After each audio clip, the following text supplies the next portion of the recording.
ទូលព្រមគុំខ្ញុំប្រកាសណាព្រះអង្គសូមនមស្ការ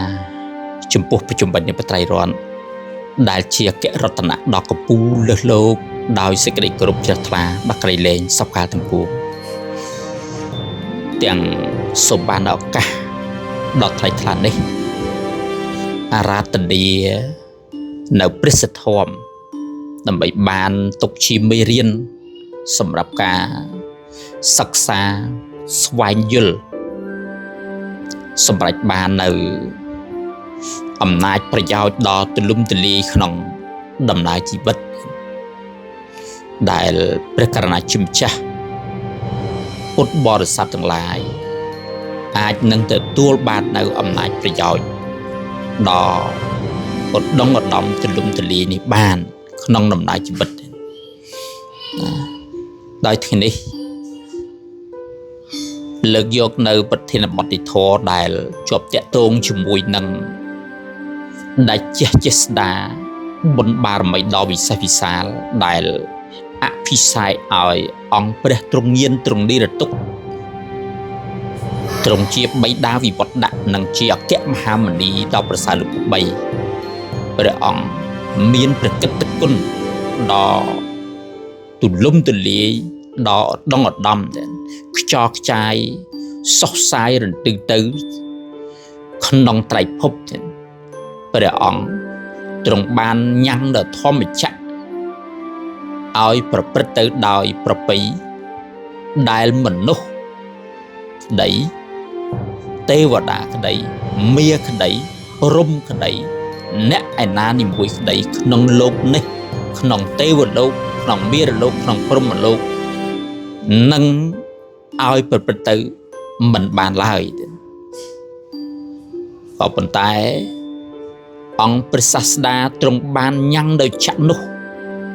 ប្រព្រឹត្តទៅដើម្បីចម្លងវិល័យសត្វឆ្លងកាត់មហាសមុទ្រទុកក្នុងភព3បានព្រោះព្រះអង្គទ្រង់ជាបុគ្គលឯកដែលប្រកបដោយលក្ខណៈសម្បត្តិអង្គប្រកប5ប្រការទី1ព្រះអង្គទ្រង់ជាបុគ្គលស្គាល់អត្ត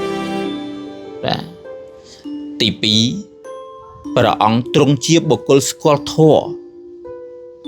ទី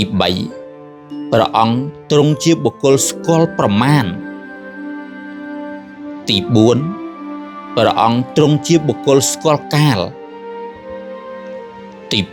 5ព្រះអង្គទ្រង់ជាបុគ្គលស្គាល់បរិស័ទរស់លក្ខណៈសម្បត្តិដ៏ទូលំទូលាយនិងឧត្តមឧត្តមវិសេសវិសាលរបស់ព្រះអង្គយ៉ាងដូចនេះបានជាព្រះអង្គអាចមាននៅសមត្ថភាពដ៏មហោស្ចារ្យដែលមិនមានពួកសត្វណានីមួយក្នុងត្រៃភពនេះបង្វិលនៅធម្មចក្រឲ្យប្រព្រឹត្តទៅចម្លងវិន័យសត្វឲ្យឆ្លងកាត់ភព3ដល់ត្រើយអមតបរិយគឺព្រះនិព្វានបានទេក៏ប៉ុន្តែចំពោះព្រះអង្គ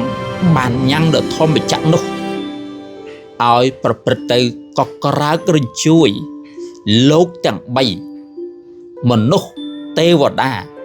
មាព្រំទាំងឡាយអាចទទួលយកនៅប្រយោជន៍នៅសេចក្តីសុខចម្រើនពីការបង្វិលនៅធម្មចក្រគឺធម៌នេះឲ្យប្រព្រឹត្តទៅក្នុងត្រៃភពរបស់អង្គព្រះលោកនាថជាអគ្គមហាមុនីបានដូច្នេះនេះគឺជាលក្ខណៈដ៏វិសេសវិសាលដែលមិនមានបុគ្គលណាជាគម្រប់2ក្នុងចន្លោះនៃការឧបដិឡើងរបស់អង្គព្រះបរមសម្ពុទ្ធមកថ្លែងនៃលោកអាចឲ្យប្រព្រឹត្តទៅបានដូចជាព្រះអង្គឡើយសូមអនុមោទនា